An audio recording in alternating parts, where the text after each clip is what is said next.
mohoro reka no mwana nyasaye omwavu mantiene ya Kisii County.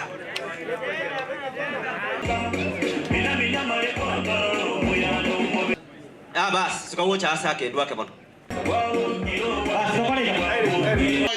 Ora nyasaye togo chora kurinde na twegeri nyasaye Kichira bwatu kabisa.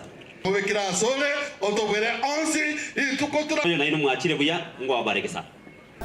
For a long time, I have harbored an ambition to be the Kisii County Governor through the UDA party, where I was also the National Treasurer. There has since been developments that render my candidature through UDA party impossible.